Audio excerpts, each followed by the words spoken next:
हरे कृष्णा बच्चों। आज हम तुम लोगों के लिए स्पेशली जो जितने भी जेईई एडवांस के पीवाईक्यू है ना और इक्विलिब्रियम के सारे एकदम पूरा हम इसमें लाए हैं। तुम यहाँ स्क्रीन पे देख सकते हो।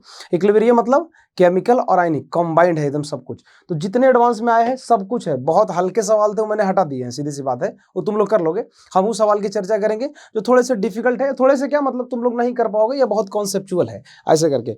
तो हमारे साथ साथ तुम लोग सॉल्व करते चलना है ना। चलो शुरू करते हैं चुपचाप।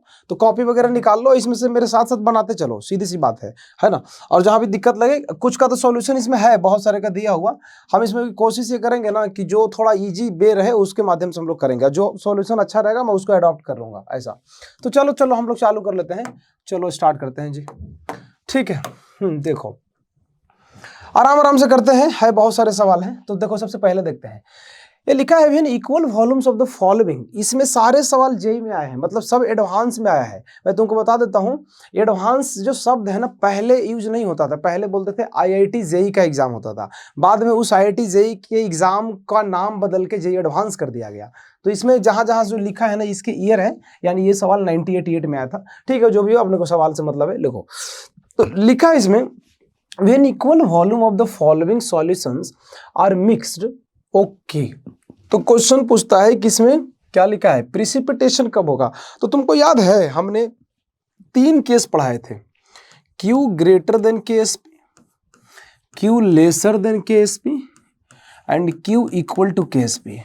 तो तुम्हें इतना ध्यान होगा, अब जाके कॉपी में देखोगे तब ध्यान आएगा, इसे तो तुमको तो सब बोला गया होगा। हमने बोला था कि जब जब Q का वैल्यू KSP से बड़ा होता है तो इसमें प्रिसिपिटेट फॉर्म होता है, याद है तुमको।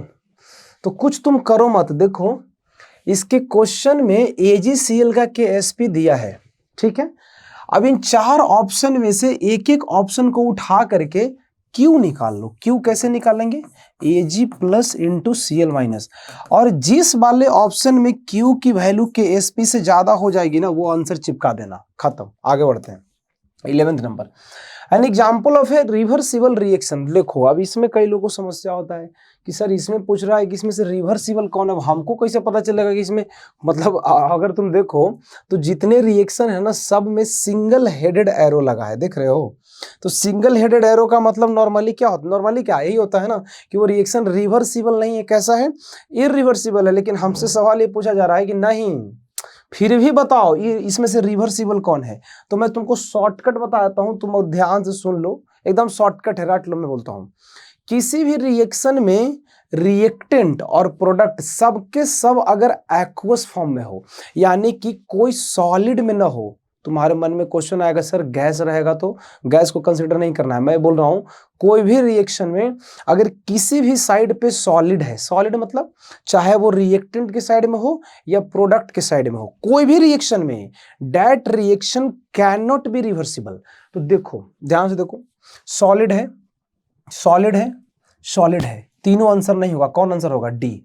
लिख लो कॉपी में, क्या लिखोगे, लिखो कि वैसा रिएक्शन जिसमें रिएक्टेंट और प्रोडक्ट दोनों साइड में कहीं भी सॉलिड ना हो, सब जगह क्या हो, एक्वस हो, या गैस भी रहेगा तो भी चलेगा, ऐसा मतलब होता है। अब तुम लिख लो, काम हो गया खत्म।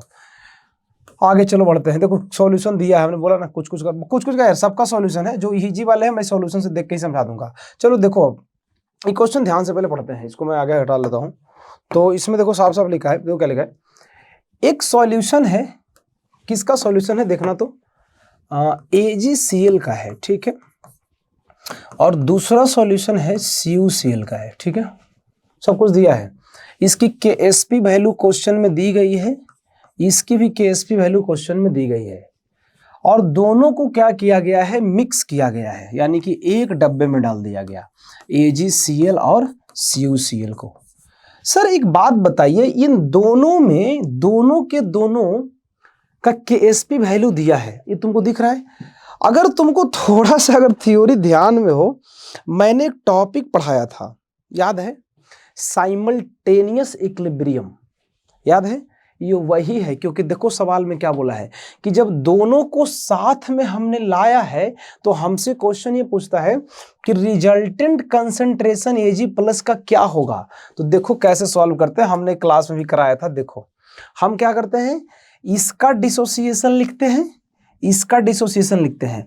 अब इसमें मान लो कि इसमें x है तो दोनों तो x ही होगा, तो अब इसमें तो कुछ दूसरा चीज मानना पड़ेगा ना, इसमें बाई मान लो, लेकिन एक ध्यान से सुनो सर, इन दोनों में साइमल्टेनियस सॉल्युबिलिटी या साइमल्टेनियस इक्विलिब्रियम का मीनिंग क्या होता है? मतलब दो, ऐसे देखो सिंपल कॉन्सेप्ट समझो, समझो कि दो सॉल्ट हैं, अगर साइमल्टेनियस इक्विलिब्रियम होगा ना तो दोनों में जो कॉमन वाला पार्ट होता है ना उसको हम ऐड कर देते हैं। तो देखो मतलब कि अगर यहां से x पैदा हुआ और यहां से y पैदा हुआ, आप ध्यान से सुनना, मतलब यहां से Cl अगर x पैदा हुआ है और यहां Cl y पैदा हुआ है, तो अगर तुमसे कोई पूछेगा कि बताओ इन नेट सॉल्यूशन में Cl कितना है, तो भैया दोनों को हम ऐड कर देंगे। इसीलिए देखो यहाँ पे क्या किया एक्सप्रेशन में, देखो तो जब AgCl का KSP लिखा है ना तो देखो क्या लिखा है, Ag प्लस की जगह तो x लिख दिया, लेकिन Cl माइनस की जगह देखो बाई नहीं लिखा, Cl माइनस की जगह x नहीं लिखा है, x प्लस बाई लिखा है। क्यों? क्योंकि यहां से बाई मिला था और यहां से x मिला था, तो टोटल Cl कितना हो जाएगा बताओ, x प्लस बाई, इसीलिए यहां पे हम लिखते हैं x प्लस बाई। सिमिलरली आप देखो जब CuCl का लिखेंगे तो ये वाला इंटू ए वाला और Cl माइनस की जगह कितना लिख देंगे, x plus by. I think तुमको ये समझ में आया होगा कि सर साइमल्टेनियस सॉल्युबिलिटी का मतलब है जो पार्ट कॉमन होता है ना वो जब मिलते हैं जाकर के तो उसकी वैल्यू क्या हो जाते हैं, ऐड, यानी x प्लस बाई। इसीलिए देखो यहाँ x प्लस बाई लिखते हैं।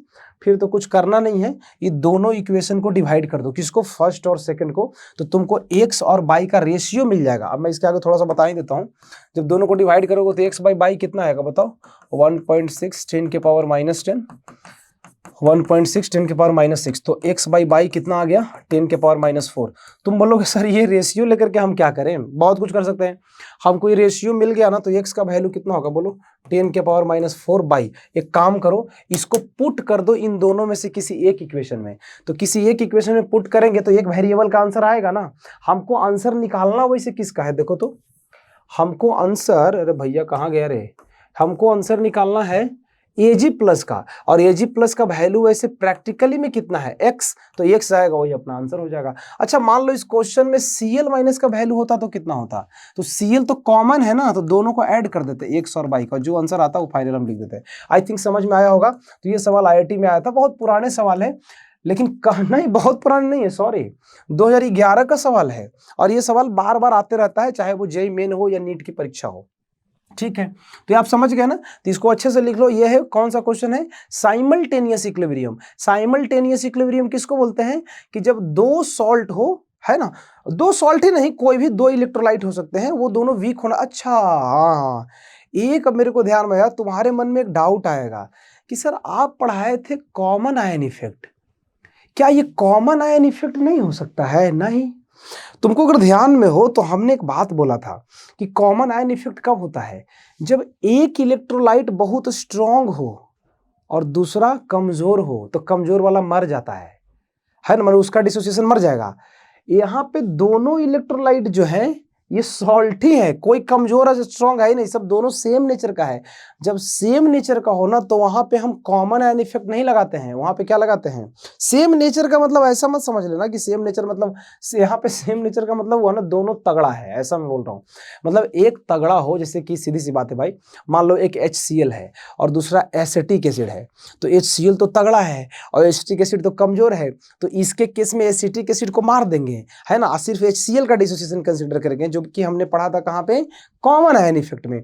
लेकिन अब एक ही सॉल्यूशन में मान लो क्या दिया है ना, AgCl है और एक ही सॉल्यूशन में CuCl है, क्या इसमें कोई एक तगड़ा एक कमजोर? नहीं, दोनों कमजोर के ही दृष्टि में माने गए हैं। अगर दोनों ही कमजोर हैं तो इसमें कॉमन आयन इफेक्ट नहीं लगता है, तो इसमें क्या लगता है, साइमल्टेनियस इक्विलिब्रियम। और इसमें करते क्या है, जो आयन कॉमन होना उसको ऐड कर देते हैं। ठीक है, आई थिंक आपको ये चीज समझ में आया होगा। रिकॉर्डिंग हो रहा है, बढ़िया, एकदम फर्स्ट क्लास चल रहा है। चलो बाबू बढ़िया है, आगे बढ़ते हैं जी। अरे बाप रे बाप, ये क्वेश्चन कहाँ है रे, एडवांस में आया है और ये तो एकदम ताजा ताजा गरम गरम है। चलो अभी हम इसको एकदम ठंडा करते हैं, आ जाओ। ये क्वेश्चन आया है IIT 2020, देखो बाबू कहाँ लिखा है IIT 2020, यहाँ लिखा है देखो, एडवांस 2020 में आया है। तुम कहोगे सर एडवांस में आया तो हम लोग से नहीं बनेगा, नहीं क्या बनेगा, बोका है क्या, सॉरी देखो बन जाएगा, देखो इधर ध्यान से देखने का। 19 नंबर आप देखो ध्यान से, पहले क्वेश्चन पहले थोड़ा सा पढ़ते हैं, देखो क्या लिखा है। क्वेश्चन में लिखा है consider the reaction A to B. ठीक है, वो तो ठीक है, कंसीडर करना ही पड़ेगा, लिखा है तो ए टू बी। ठीक है, कहां हो रहा है जी? 1000 केल्विन पे हो रहा था। ठीक है, चलो मान लिया। आगे क्या लिखा है? At time T dash. अच्छा, मतलब पहले रिएक्शन चल रहा था, किसी समय पे, मतलब पहले कभी स्टार्ट हुआ होगा, जब कुछ समय बीत गया, वो बोलता है जब समय टी डैश आया तो हुआ क्या? The temperature of the system was increase to 2000। अच्छा, मतलब पहले से हो रहा था जो होना था, लेकिन जैसे ही समय टी डैश आ गया तो इस रिएक्शन की टेम्परेचर को बढ़ा करके इसने कर दिया 2000 केल्विन। यहां तक समझ में आ गया? मतलब पहले से चल रहा था जो है ना, अब बाद में टेम्परेचर को बढ़ा दिया, और टेम्परेचर को बढ़ाया 2000, अब कब बढ़ाया? कुछ समय के बाद बढ़ाया। चलो यहां तक तो ठीक है। फिर आगे क्या बोलता है? And the system was allowed to reach equilibrium. अगर तुमको केमिकल इक्विलिब्रियम ध्यान में होगा तो मैंने पढ़ाया था कि जब किसी इक्विलिब्रियम को हम डिस्टर्ब करते हैं ना, तो ऐसा नहीं है कि वो हमेशा डिस्टर्ब ही रहता है, कुछ समय तक डिस्टर्ब रहता है ना? याद है ना, हमने बोला था कि कुछ समय तक डिस्टर्ब रहेगा, लेकिन कुछ देर के बाद वापस वो इक्विलिब्रियम में आता है। तुम भुला गया, हमने वो ग्राफ बताया था ना कि कोई रिएक्शन हो जिसको हमने डिस्टर्ब किया, मतलब हमने उसका प्रेशर बढ़ा दिया या वॉल्यूम कुछ भी कर दिया, टेम्परेचर में चेंज कर दिया, तो वो रिएक्शन तो डिस्टर्ब हो गया। मतलब जो पहले ऐसे ऐसे हो रहा था अभी किसी एक डायरेक्शन में हो गया, लेकिन वो डिस्टर्ब हमेशा नहीं रहता है, कुछ देर के बाद वापस फिर से इक्विलिब्रियम में आएगा। उसने यही लिखा है कि कुछ देर के बाद वापस फिर से इक्विलिब्रियम में आ गया। इसी बात को इसने ग्राफ से समझाया है। मैं आराम से समझाऊंगा, अपने को हड़बड़ी नहीं है। जितने लेक्चर लेंगे 3-4 लेक्चर लेंगे, लेकिन हम समझाएंगे, क्योंकि एडवांस का है तो हमको हड़बड़ी नहीं करना है। कम सवाल होगा लेकिन बढ़िया से समझेंगे, वो हमारे लिए ज्यादा इंपॉर्टेंट है। खत्म करना कोई हमारा ऐसा गोल नहीं है। ध्यान सुनो, ये ग्राफ को जरा ध्यान से देखो। ये जो ग्राफ है ये पार्शियल, मैं आप बड़ा कर दूं क्या? रे बोलो ना, अरे बोलो। ये पार्शियल प्रेशर है, इधर कौन सा है? टाइम। तुम ध्यान से देखो, ये पार्शियल प्रेशर में बी का पार्शियल प्रेशर का ग्राफ इधर बाई एक्सिस पे है और इधर टाइम है। इसने जो बोला है ना, क्वेश्चन में बोला था ना कि जब टाइम टी डैश हुआ था तो हमने टेम्परेचर को कितना कर दिया है? 2000। मतलब आप समझो कि पहले रिएक्शन यहां से यहां टाइम तक, सुनना, मतलब ऑरिजिन से लेकर के यहां तक 1000 केल्विन पे रिएक्शन था। जैसे ही टाइम टी डैश हुआ तो इसके टेम्परेचर को कितना कर दिया गया? 2000 केल्विन। और देखो, जैसे ही टेम्परेचर को 2000 किया है ना इस पॉइंट पे, वैसे ही एक झटके में ग्राफ जो है ना वो ऊपर उठ गया है। देखो, एकदम ऊपर चला गया ग्राफ। और जैसे ही ऊपर गया, ये क्या बताता है? ये बताता है कि इसका इक्विलिब्रियम डिस्टर्ब हो गया। अभी सुनो, जब इक्विलिब्रियम डिस्टर्ब हुआ तो देखो ऊपर गया, लेकिन हम बोलते हैं ना कि इक्विलिब्रियम हमेशा डिस्टर्ब नहीं होता है, कुछ देर के बाद वापस इक्विलिब्रियम में आ जाता है। तो देखो, कुछ देर के बाद वापस फिर से इक्विलिब्रियम आ गया। देख रहे हो ना, ग्राफ फिर से पैरेलल हो गया है। आई थिंक सवाल समझ में आ गया होगा। पूछता क्या है देखो, आगे क्वेश्चन में लिखा है कि पूरे एक्सपेरिमेंट के दौरान ए का पार्शियल प्रेशर कांस्टेंट था। मतलब कितना लिखा है? 1 बार। मतलब इस रिएक्शन में ए जो है ना, इसका पार्शियल प्रेशर तो चेंज नहीं हुआ ये सब आगे पीछे करने से, लेकिन बी का चेंज हुआ है। कैसे? वो ग्राफ हमको बता रहा है। यहाँ 10 था, यहाँ 50 है, यहाँ 100 है, यहाँ 115 है। मतलब टेम्परेचर बढ़ाने से बी के पार्शियल प्रेशर तो बदल गए, लेकिन ए का नहीं बदला। यहाँ तक सही है। पूछा क्या है? सब कुछ दिया है। देखो क्या पूछता है, what is the ratio of standard Gibbs energy of the reaction at 1000 kelvin. अच्छा, ये क्वेश्चन है। मतलब हमको ये निकालना है delta G naught at 1000 kelvin divide by delta G naught at 2000 kelvin. कैसे निकालोगे यार? मतलब 1000 केल्विन में पहले रिएक्शन हो रहा था उस समय का डेल्टा जी नोट, और बाद में 2000 का, ये दोनों को बोल रहा है भाग दो। कैसे निकलेगा? फॉर्मूला अपने पास है ना, तुमको याद है, ये बताया था ना, delta G 2.303 RT log K equilibrium, और डिवाइड करेंगे -2.303 RT log K इक्विलिब्रियम। अब सुनो, इसको मैं 1 बोल देता हूँ, इसको 2 बोल देता हूँ, इसको टेम्परेचर T1, इसको टेम्परेचर T2। ये तो खैर कांस्टेंट है, तो गया तेल लेने, खत्म हो गया। अच्छा सुनो, अभी आगे इधर थोड़ा इसको ऊपर मूव करता हूँ। अब थोड़ा सोचना तो कैसे बनाए बताओ। तो ये रेशियो कितने के बराबर आएगा बोलो तो? अरे बोलो ना यार, T1 log K1 divide by T2 log ke2। सही बेटा। अब T1 पहला कितना था 1000 केल्विन, दूसरा कितना था 2000 केल्विन। लेकिन अभी प्रॉब्लम है ना रे यार, इसका वैल्यू ही नहीं पता है। इक्विलिब्रियम कांस्टेंट का वैल्यू लाओ, इक्विलिब्रियम कांस्टेंट का वैल्यू निकाल के यहाँ लॉग निकाल के रखेंगे तो आंसर आ जाएगा। यानी सर इक्विलिब्रियम कांस्टेंट कहाँ से लाएं? कुछ दिमाग में काम कर रहा है? कर रहा है। देखो रिएक्शन दिया है ना, तुमको दिखा है ना ऊपर, देखो ना ऊपर दिया है। इसका इक्विलिब्रियम कांस्टेंट का एक्सप्रेशन लिखो तो कैसे लिखेंगे? Partial pressure of B divide by partial pressure of A. इसने क्वेश्चन में खुद ही बोला था कि ए का प्रेशर 1 लेना है, चलो 1 ले लेते हैं, मन लेने में हमको दिक्कत क्या है। लेकिन बी का कितना होगा? 1 मतलब समझ रहे हो, एट टेम्परेचर 1000। तुम ध्यान से देखो 2000 पे ना यहाँ गया है, 1000 पे कितना था बी का पार्शियल प्रेशर 10, तो यहाँ पे हम लिख देंगे 10, खत्म। तो Ke1 का वैल्यू कितना आ गया 10, यहाँ तक तो सही है। अगला एट टेम्परेचर 2000 केल्विन कैसे निकालेंगे बताओ? सेम फार्मूला यूज करेंगे, Ke2 partial pressure of B upon partial pressure of A. B कितना होगा फिर से 10, नहीं सॉरी 10 कैसे होगा यार, कुछ भी नहीं। ए तो 1 रहेगा, क्यों? क्योंकि क्वेश्चन में लिखा है ए हमेशा कांस्टेंट है। बी कितना होगा? सुनो सर, इस टाइम पे जैसे ही हमने प्रेशर को टेम्परेचर को बढ़ाया तो देखो बी का जो पार्शियल प्रेशर था वो बढ़ के कहां चला गया? 115 पे। लेकिन वापस लौट के इक्विलिब्रियम कितने पे आया है? 100 पे। अच्छा, इसका मतलब ना कि जब हमने टेम्परेचर को 2000 किया तो वास्तव में जो बी है ना उसका पार्शियल प्रेशर 100 है। देखो लिखा है।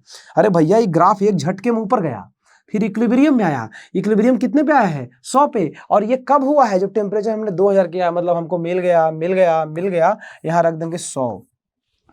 तो देखो Ke2 का वैल्यू कितना आ गया? 100। तो एक है 10, दूसरा 100। चलो चिपका देते हैं फॉर्मूले में, आ जाओ। तो यहाँ पे लिख देंगे, कैसे लिखेंगे तुम बताओ ना यार, कैसे लिखेंगे? ऐसे करेंगे, है ना। देखो तो लिखेंगे 1000 बाई 2000 इंटू लॉग Ke1 कितना है? देखो पहला जो हमने निकाला था, अरे यार आगे जाओ ना यार, इसको तो अलग ही प्रॉब्लम है, कहाँ से आ गया यार जाके। हाँ, कितना लिखा है Ke1? 10, अब बाद का 100 है, तो पहले का है 10 और बाद का 100 है, तो यहाँ लिखेंगे log 10 इंटू log 100। निकाल सकते हो कितना आएगा? 1/2 log 10 मतलब 1 और log 100 तुमको पता होता है कितना होता है? 2। तो कितना आ गया? 1/4। ये तुम्हारा आंसर है, और ये तुमको कहीं कुछ ना कुछ दिया होगा, वही तुम्हारा आंसर हो गया। 1/4 मतलब 0.25। आप देख लो सॉल्यूशन ध्यान से। आई थिंक तुमको बहुत गहराई में बहुत अच्छे से समझ में आया होगा, एकदम क्लियर हो गया। डन, ओके आगे बढ़ते हैं। नहीं क्लियर हुआ वीडियो फिर से पीछे करके जाओ, है ना, क्योंकि रिकॉर्डिंग चल रही है तो हम वापस रिपीट नहीं करेंगे, सीधी सी बात है। चलिए अगला सवाल, इतना, हाँ ठीक है। कोशिश करते हैं कुछ सॉल्यूशन से समझा देते हैं, क्योंकि कुछ सबका लिखना की जरूरी नहीं है, क्योंकि कुछ के सॉल्यूशन बहुत अच्छे इसने दिए हैं ऑलरेडी, तो इसमें हम नया क्या ही बताएं। अब देखो ध्यान से, ये एक फिर क्वेश्चन है जो आया है जेईई एडवांस 2019, सारे एडवांस के लेंगे, है ना। तुम ये बस रियलाइज करो, देखो हम ये क्यों क्वेश्चन करा रहे हैं, तुम बस ये रियलाइज करो ना कि हमने जो पढ़ाया है, जो तुमको थ्योरी हमने दिया है, जो भी हमने कॉपी में लिखाया है पूरे इक्विलिब्रियम में, वो जो थ्योरी पढ़े है ना, वो थ्योरी हमको एग्जाम में काम आ रहा है कि नहीं। मतलब एक होता है ना कि यार पढ़े कुछ और है और हम क्वेश्चन में जा रहे हैं तो हमको पता ही नहीं चल रहा है, क्वेश्चन में तो अलग अलग चीज आ रहा है। तुम सवाल को देखो, हमने जो थ्योरी कराए हैं क्या वो थ्योरी से फालतू क्वेश्चन है? एक सवाल भी जेईई में फालतू नहीं आया है। मैं किताबों की बात नहीं कर रहा हूं, ऑफ कोर्स मार्केट में बहुत सारी किताबें हैं जिसमें बहुत सारी बातें की गई हैं, उतना किसी को पढ़ने का समय नहीं है, हम वही पढ़ेंगे जो जेईई में आता है, क्योंकि अपन को जेईई निकालना है भैया, है ना, पीएचडी तो यहाँ कर नहीं रहे। तो हमने जो कॉपी में लिखाई है चीजें, तुम ध्यान से देखो, हर सवाल में वो सारी चीजें हैं जो हम कॉपी में लिखाए हैं। बस प्रॉब्लम क्या है ना कि हम उसको अप्लाई करना सीख लें। तो ये वीडियो बनाने का हमारा मकसद यही है कि हमने जो पढ़ाया है उसको एडवांस के क्वेश्चन में अप्लाई करके देखेंगे, है ना। लिखने के लिए तो कॉपी में सब लोग लिख ही लिए, लेकिन ये देखने से हमको बेनिफिट होगा। तो चलो देखते हैं, ये सवाल आया एडवांस में। आप ध्यान से पहले पढ़ना चालू करो। तो क्या क्या लिखा है? लिखा है for the following reaction the equilibrium constant Kc। अच्छा यहां तक देखो क्या लिखा है, यहां लिखा है कि ये रिएक्शन है, मैं भी थोड़ा थोड़ा लिख लेता हूं, है ना। तो ऐसा है, और इस रिएक्शन का इक्विलिब्रियम कांस्टेंट इसने दिया है, मतलब कुछ दिया है 1.6 10 के पावर -17 है रे। अच्छा हाँ 17 है, ठीक है ठीक है, यहां तक तो तुमको एकदम क्लियर समझ में आ रहा है। आगे देखो, आगे लिखा है जितने भी क्वेश्चन रीसेंट वाले हैं ना उनको ज्यादा ध्यान से देखना, क्योंकि रीसेंट वाले पैटर्न रिपीट होते हैं। पिछले 5 साल में जो आए हैं उसको अच्छे से एडवांस की, जैसे 2019 में है, ये पैटर्न बहुत अच्छा है, अभी तक इन मेंस में रिपीट नहीं किया है। तो जो रीसेंट वाले 5 साल के क्वेश्चन है ना उसको अच्छे से देखना तुम लोग ध्यान से, 5-6 साल वाले। इसमें आगे क्या लिखा है, आगे पढ़ना। व्हेन इक्वल वॉल्यूम ऑफ 0.06, अभी ये समझो ध्यान से, व्हेन इक्वल वॉल्यूम ऑफ 0. इतना एंड इतना सॉल्यूशन आर मिक्स्ड।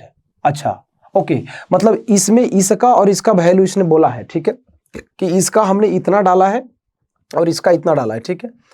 ओके तो फिर आगे क्वेश्चन पूछता है इक्विलिब्रियम कंसंट्रेशन अच्छा ओके, एकदम समझ में आ गया जी। देखो मैं तुमको फिगर से समझाता हूँ, आप समझो यहाँ पे। मतलब हमारे पास एक बीकर में Fe2+ है और एक बीकर में H2- का सॉल्यूशन है। इसका कंसंट्रेशन 0.06 है और इसका कंसंट्रेशन 0.2 m है। अब उसने एक लाइन लिखा है इक्वल वॉल्यूम। अब तुम बोलोगे सर इक्वल माने कितना? अरे छोड़ दो ना यार, मान लो ना कुछ भी कि भी है, लिखा नहीं तो मान लेते हैं ये भी होगा। इसको मिक्स किया गया है। अब तुमसे मैं एक सवाल पूछता हूं, सर ये दोनों अलग अलग बीकर में लिया था ना, ये दोनों अलग अलग बीकर में था।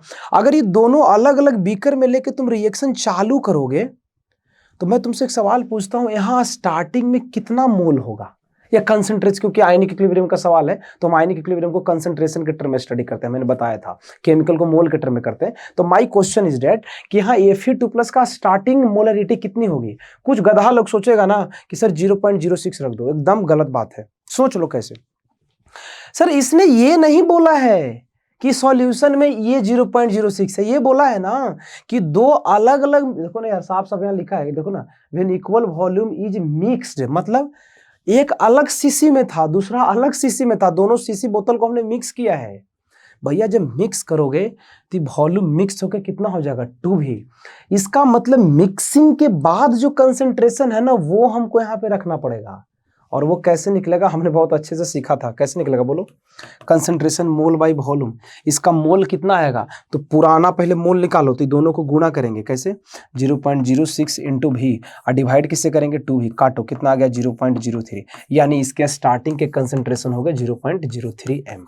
सिमिलरली इसके लिए करो तो कितना आएगा?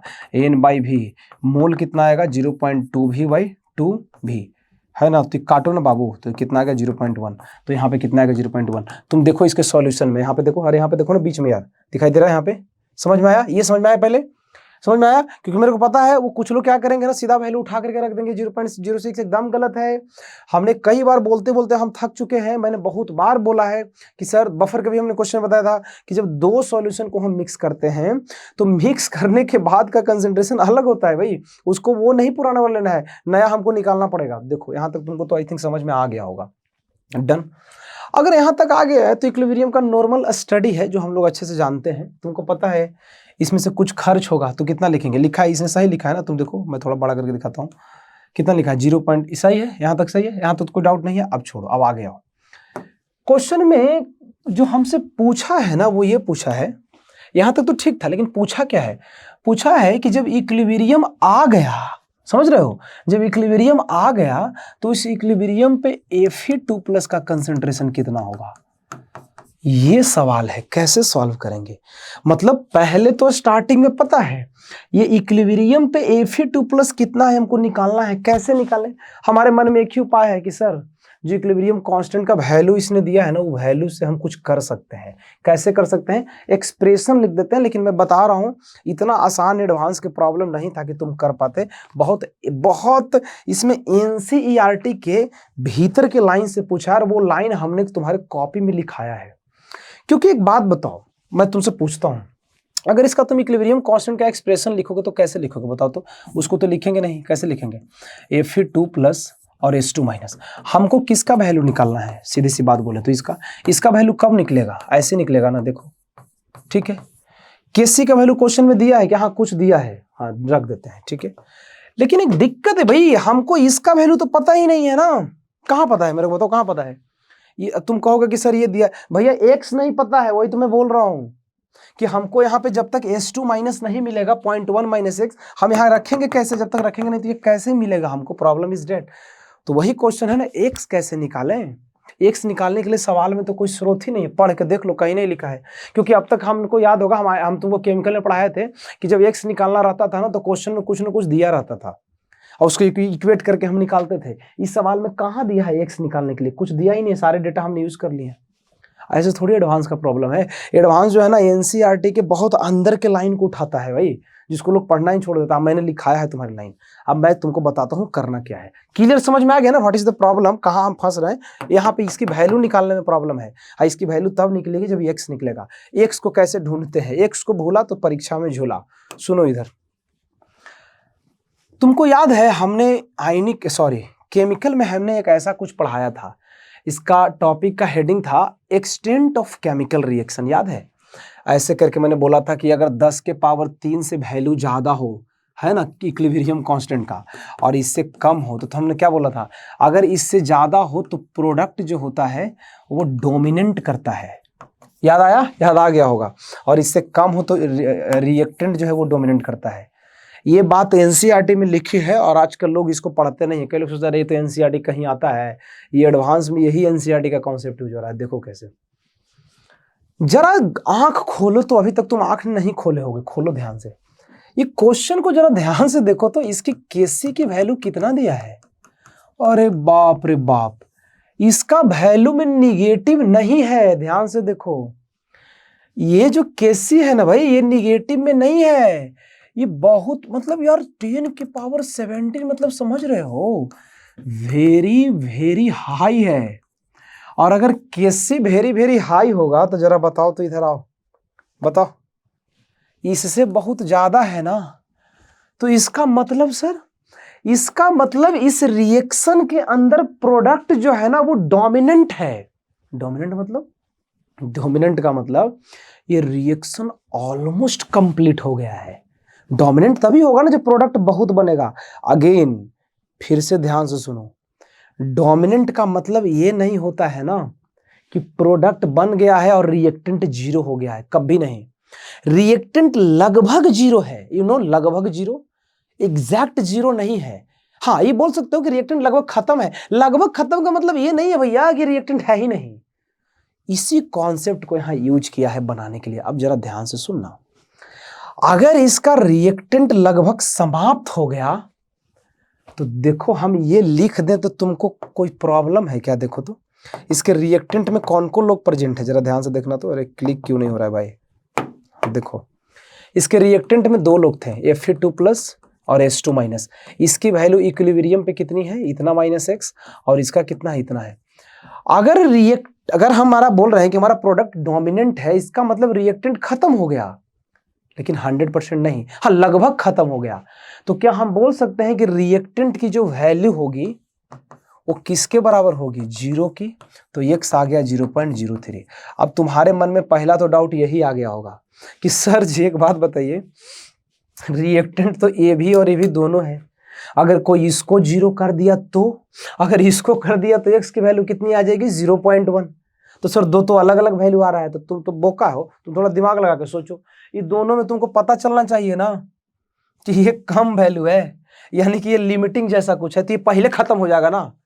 समझ रहे हो ना, इसीलिए इसको 0 किए हैं। अब सॉल्यूशन को ध्यान से देखो, किया है ना, देखो लिखा है ना 0, और इसने रीजन भी बताया है। क्यों? क्योंकि एक वैल्यू 10 के पावर 3 से ज्यादा था। सोचो एक्सटेंट ऑफ रिएक्शन, जिसको लोग ऐसे ही पढ़ के निपटा देते हैं, और यहां से एडवांस क्वेश्चन पूछा है। मैं बता रहा हूं एक्सटेंट ऑफ रिएक्शन से आप किताब उठा कर ढूंढ लो, कहीं सवाल बहुत ज्यादा नहीं मिलते हैं, लोग उसको इग्नोर कर देता है। लेकिन छोटी सी टॉपिक था, वो टॉपिक से ऐसा एडवांस सवाल बनाया है, दिमाग लोगों का उड़ा दिया। तो वास्तव में इसको जब 0 करेंगे तो x कितना आएगा? 0.03।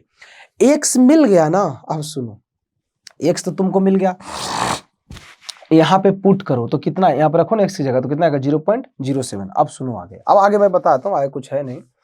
तो अभी तक हम कुछ देर पहले हमने केसी का एक्सप्रेशन लिखा था, तो ऐसे आया था ना, कैसे आया था? 1/Fe2+ और H2-। तो यहां से Fe2+ का निकालना था, तो इसके लिए हमको चाहिए था Kc और H2-। अब ध्यान से देखो, x का वैल्यू आ गया 0.03, यहाँ पे x पुट कर देंगे तो इक्विलिब्रियम पे इसका वैल्यू मिलेगा ना H2- का, कितना मिलेगा? 0.07। तो इसका वैल्यू मिल गया, तो Fe2+ इज इक्वल टू, इसका तो मिल गया 0.07। Kc का वैल्यू देखो क्वेश्चन में उधर कहीं दिया था 1.6 10 के पावर -17। आप इसको सॉल्व कर लो, ये तुम्हारा आंसर है, इसने सॉल्व करके यहाँ पे दिखाया है। ठीक है, डन। फिर भी तुम्हारे मन में एक तो डाउट रह ही गया कि सर एक बात बताइए देखो कि सर ये x की वैल्यू आया 0.03 और कोई एक्स अगर यहाँ पे पुट कर देगा तो Fe2+ तो 0 हो जाएगा। फिर इसमें क्यों ऐसा क्वेश्चन पूछा है कि Fe2+ निकालो? आंसर देखो ना Fe2+ का कितना आ रहा है, देखो तो 8.93 10 की पावर -17। यही तो मैं तुमको भी बता रहा था कि हम जब बोलते हैं ना कि प्रोडक्ट डोमिनेंट कर रहा है, इसका मतलब ये नहीं हुआ कि रिएक्टेंट 0 हो गया, नहीं नहीं नहीं, थोड़ा बचता है। समझ में आया ना? वो जो थोड़ा बचा हुआ है ना, उसी को निकालने के लिए फॉर्मूला लगाना है। उसके लिए ये वैल्यू चाहिए, उसके लिए कैलकुलेशन दिया। आई थिंक ये तुमको कैलकुलेशन अब अच्छे से समझ में आ गया होगा किसने क्या किया है ना? तो जिसने कैलकुलेशन देखा होगा तो कई लोगों को कंफ्यूजन हुआ कि सर कैलकुलेशन आया कहाँ से, तो आपको समझ में आ रहा होगा कैलकुलेशन के पीछे क्या साइंस क्या है। एकदम क्लियर है। ये सवाल बहुत बेजोड़ था एक्सटेंट ऑफ रिएक्शन का, आप अच्छे से सीख लो। चलो जी, हाँ आगे बढ़ते हैं, आराम आराम से करेंगे, हड़बड़ी नहीं है। सभी सवाल पे हम टाइम देंगे, हड़बड़ा के आगे नहीं बढ़ेंगे। इसको स्किप कर दे क्या है, तो आसान लग रहा है क्योंकि हमने ये क्लास में लिया है, मेरे को ऐसा याद है। आप एक बार देख लो, MbR2 नाम का कोई मतलब दिया है मेटल ब्रोमाइड, और इसको H2S के साथ डाला है। पूछा है what is the minimum pH at which MS will be precipitated. अब मैं तुमको बता देता हूं, देखो क्या क्या टेक्निक है। अगर आप सॉल्यूशन से भी देखना चाहो तो मैं समझा सकता हूं, थोड़ा जल्दी ही। आप यहाँ से ध्यान से देखना चालू करो, मैं तो पहले बता देता हूँ थोड़ा इधर में। देखो यहाँ पे MbR2 है और क्या है, ठीक है, वो तो मेटल का सॉल्यूशन है, और इसमें H2S है और MS जो है वो PPT बना रहा है। तो तुमको आई थिंक समझ में आ गया होगा कि सर अगर किसी बीकर में MS होगा ना, उसके साथ H2S होगा, तो ये कॉमन आयन का सवाल हो गया। अब देखो यहाँ से चालू करते हैं, देखना H2S का ये रिएक्शन है, तुमको ऑलरेडी पता है, ये 2 स्टेप में होता है, ये भी तुमको पता है ना। ये रिएक्शन को ऐड करेंगे तो इक्विलिब्रियम कांस्टेंट भी निकल जाएगा, यहाँ तक पता। ऐड क्यों किया अभी, थोड़ा देर ठहर जाओ, है ना। ऐड करेंगे तो दोनों रिएक्शन ऐड होता है, इक्विलिब्रियम कांस्टेंट तो मल्टीप्लाई हो जाएगा, इतना आ गया। ध्यान से देखो, अरे भाई पेन कहाँ जा रहा है, देखो यहाँ पे यहाँ पे सॉल्युबिलिटी की चर्चा की है MS की सॉल्युबिलिटी मतलब M2+ और S2-। तो इसकी KSP कितनी आ जाएगी, इसकी KSP आ जाएगी M2+ into S2-। This is the expression of KSP। यहाँ तक सही है। अब तुम इसके सॉल्यूशन को देखो, मैं सॉल्यूशन बता रहा हूँ, बहुत टाइम लगता है। KSP का वैल्यू यहाँ दिया है क्वेश्चन में, अरे उधर जाके देखो ना, इसमें लिया है, लेकिन ये दिया है, देखो ये दिया है ना। तो ये KSP तुमको मिल गया यहाँ पे। M2+ 0.05, तुम बोलोगे M2+ 0.05 कहाँ था? हाँ ये है, देखो देखो देखो देखो देखो देखो, यहाँ से निकाला है ना। मतलब एक ही सवाल में साला 3 कॉमन आयन का क्वेश्चन है। यहाँ से निकाला M2+, देखो M2+ की जगह चिपका दिया, कहाँ गया यहाँ पे। यहाँ से क्या मिला S2-। मिल गया, कितना जो मिला इतना रख लिया, यहाँ तक सही है, डन। आगे बढ़ो। अब हमको pH निकालना है ना, तो H2S जो हमारा एसिड था उसका इक्विलिब्रियम कांस्टेंट है। कैसे आया देखो, H2S का ब्रेक करो, 2 स्टेप में ब्रेक होते हैं। अगर दोनों स्टेप को ऐड करते हैं, जो हमारा लेक्चर अटेंड किया है क्लास का, उसको पता होगा कि हम दोनों को ऐड भी करते हैं कभी कभी। दोनों को ऐड करेंगे तो क्या बनेगा, 2H+ H2-। तो यहाँ से नेट K की वैल्यू कितनी आएगी, H+ का square into H2- divide by कितना आएगा, H2S। देखो मैंने यहाँ तक लिख दिया है। इसकी K की वैल्यू क्वेश्चन में दिया है, तुम बोलो कहाँ दिया है, देखो यहाँ दिया है। ये डायरेक्ट नहीं दिया है, हमने दोनों को गुणा किया है भैया, यहाँ पे देखो क्या था ना। अरे भैया दोनों स्टेप के K को मल्टीप्लाई करेंगे तो नेट K निकलेगा ना, वो नेट K की वैल्यू दी है। H+ निकालना है, H2- हमने ऊपर से निकाला। आप स्टेप बाय स्टेप कॉपी पे लिखो ना, आपको समझ में आएगा, कोई भारी भरकम चीज नहीं है। और यहाँ पे H2S, ये क्वेश्चन में दिया था, कहीं कहीं तो दिया है यार, हाँ दिया है, देखो 0.1 है ना। इसको यहाँ पे रख दिए, ये सब मसाला रख दिए, तो देखो किसका वैल्यू निकला, H+ का। अब यहाँ थोड़ा कैलकुलेशन है, H+ निकल गया, pH निकल गया, काम खत्म। कुल मिला के मैं वही बता रहा हूँ, ये हमने सवाल क्लास में लिया था भी। तो आप एक बार कॉपी पे लिख के देखो, मैं बता रहा हूँ कोई भी क्वेश्चन है तुम कॉपी पे लिख करके देखो, नहीं देखोगे नहीं समझ में आएगा, क्योंकि सवाल के कैलकुलेशन बहुत लंबे हैं। आप कैलकुलेशन करोगे तो आपको लगेगा हाँ यार तो कर सकते थे ऐसे करके, ठीक है। आगे बढ़ते हैं, चलो ओके। मैं देख रहा हूँ ये बताऊं, क्योंकि इस सवाल में कुछ मेरे को ऐसा कुछ लग नहीं रहा है। एक बार आप बना करके खुद से देख लेना, अगर इसमें ना बने तो मेरे से पूछ लेना, बिकॉज इस सवाल में कुछ ज़्यादा नहीं ऐसा कुछ है, हमने कहीं किया है, थोड़ी कैलकुलेशन ही है, बाकी कर लोगे तो। चलो ये सवाल आया है JEE एडवांस 2015, तो मैं इसकी चर्चा कर लेता हूँ, है ना। एक भी नहीं छोड़ेंगे भाई, तुम्हारा देखो ना सब एडवांस का तैयारी हो जाएगा अगले 2 महीने में पूरा, है ना। अभी बस आप खाली वीडियो तुम देखते रहो, है ना, हालत खराब कर देंगे साले को। देखो इधर ये ग्राफ है, तुमको देखो जरा ध्यान से, ऐसे ये टाइम है और ये परसेंटेज इल्ड है, ये ऐसे करके ग्राफ बनाया है T1 टेम्परेचर पे, ठीक है। अब यहाँ लिखा है, क्या लिखा है कि percentage yield of ammonia as a function of time. मतलब ठीक है यार, मतलब बोल रहा है ना कि ये रिएक्शन है N2 + 3H2 और ये तुमको बना रहा था 2NH3, और इसमें जितना ये बन रहा है ना, इसके एल्ड मतलब समझते हो ना, अरे कितना अमाउंट में बन रहा है, उसका ग्राफ रखा गया बाई एक्सिस पे और इधर रखा गया टाइम। इतना तक सही था। इसमें एक चीज भी लिखा है, कुछ कुछ लिखा है, यहाँ पे देखो चीज लिखा है, डेल्टा एच की वैल्यू इसने दिया है निगेटिव। निगेटिव मतलब क्या होगा बोलो ना, अरे बोलो ना यार, हमने पढ़ाया था क्लास में, एक्सोथर्मिक होता है, ठीक है, और कुछ सोचो, ठीक है हो गया। आगे लिखा है कि if this reaction is conducted at इतना, ओके ओके ओके, मतलब ये रिएक्शन पहले से T1 टेम्परेचर पे हो रहा है, बाद में बोलता है ना कि टेम्परेचर हमने बढ़ा दिया, देखो T2 ग्रेटर। अच्छा यार, हमने तो पढ़ा था कि कोई एक्सोथर्मिक रिएक्शन होगा ना, और अब टेम्परेचर बढ़ाओगे, याद करो, तुम सब भुला गया होगा, ली चटलियर प्रिंसिपल में पढ़ाया था कि अगर कोई रिएक्शन एक्सोथर्मिक हो और अगर आप टेम्परेचर बढ़ाओगे तो सपोर्ट नहीं करेगा, वो रिएक्शन खराब हो जाएगा, तो उससे एल्ड क्या हो जाएगी, कम हो जाएगी। तो हमें लगता है कि टेम्परेचर बढ़ाने से एल्ड घटेगा, यानी नया आने वाला ग्राफ पुराने वाले के नीचे आएगा। ऑप्शन देखना चालू करो, ये गलत है। सोचो, ए में T2 ऊपर है, अरे नीचे होना चाहिए भाई ना, ये तो गया। डी भी गलत है क्योंकि डी में भी ऊपर है। बी और सी में देखो T2 नीचे है, मतलब टेम्परेचर हाई करेंगे तो यील्ड घट जाएगा। लेकिन अगेन प्रॉब्लम रह ही गया, क्या रह गया कि सर ये दोनों में नीचे, लेकिन अब हमको कैसे पता चलेगा कौन होगा कौन नहीं होगा, बहुत लफड़ा है, ये दोनों का अलग अलग मीनिंग हो सकता है। तो देखो इसने एक्सप्लेनेशन दिया है, मैं कोशिश करता हूँ एक्सप्लेनेशन तुमको समझा दूं, अगर तुमको समझ में आता नहीं तो फिर कोई मैं तुक्का समझा दूंगा, पहले समझ लो क्या लिखा है। लिखा है initially on increasing the temperature rate of reaction will increase. अब इसका मतलब क्या हुआ यार, मतलब ये तो समझ में आया कि टेम्परेचर हाई करने से प्रोडक्ट घटेगा, क्योंकि एक्सोथर्मिक है, एक्सोथर्मिक को पसंद है ही नहीं, बिल्कुल नहीं पसंद है हाई टेम्परेचर, तो ये नीचे होना चाहिए, इतना तो समझ में आ गया। लेकिन अब इन दोनों में छोटा सा फिर भी अंतर है। देखो ये ग्राफ बताता है ना कि यहां से ऐसे जा रहा है, ये बताता है ना, देखो ना, अब ऐसे है ना, देखो ऐसे है, मतलब हाई टेम्परेचर वाला नीचे है। तुम बोलोगे सर हाई टेम्परेचर वाला यहां भी नीचे है, लेकिन अंतर है, यहां बोलता है ना कि स्टार्टिंग में जब टेम्परेचर हमने हाई किया था ना, तो ये ऊपर था, बाद में नीचे हुआ। हाँ, तो अब ये थोड़ा सा जो कॉन्सेप्ट है ना, थोड़ा सा मैं तुमको क्या बताऊं, एक चैप्टर पढ़ना है, एडवांस में आता है, एक्चुअली मेंस के सिलेबस में नहीं है, उसका नाम है सरफेस केमिस्ट्री। सरफेस केमिस्ट्री, तो ये थोड़ा सा कंसेप्ट सरफेस केमिस्ट्री का इसने यूज किया है, तो थोड़ा भी तुमको थोड़ा सा मानना पड़ेगा, मैं बता देता हूं इसे ऊपर ऊपर से।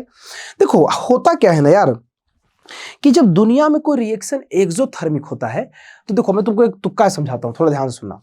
एक्सोथर्मिक का मतलब क्या होता है बोलो, कि सर वैसा रिएक्शन है जिसमें हीट रिलीज होता है? और एंडोथर्मिक का मतलब वैसा रिएक्शन जिसमें हीट रिलीज नहीं, हीट एब्जॉर्ब होता है। एक एग्जांपल मैं दूं, कागज का जलाना, मान लो कागज है, उसमें हम आग लगा दिए, क्या है बताओ, कागज को आग लगाएंगे तो आग लगेगा, तो आग हीट निकलेगा बाहर ना, यानी कि बर्निंग या कंबशन बोल सकते हैं, ये एक एक्सोथर्मिक है। क्यों? क्योंकि हम किसी चीज को जलाते हैं तो हीट निकलता है। लेकिन मैं एक चीज तुमसे पूछूं, थोड़ा दिमाग लगाना, सर कागज को जलाने से पहले हमने क्या किया था, माचिस लाया था, और माचिस से हमने हीट दिया था। अच्छा, मतलब कागज जलने के बाद हमको गर्मी महसूस हो रहा है तो हम बोलते हैं कि एक्सोथर्मिक है। लेकिन कागज जलाने के लिए थोड़ा सा तो हीट देना पड़ा ना, अरे भैया दोगे तब ना जलेगा, जब तक हम माचिस नहीं मारेंगे तब तक जलेगा कैसे।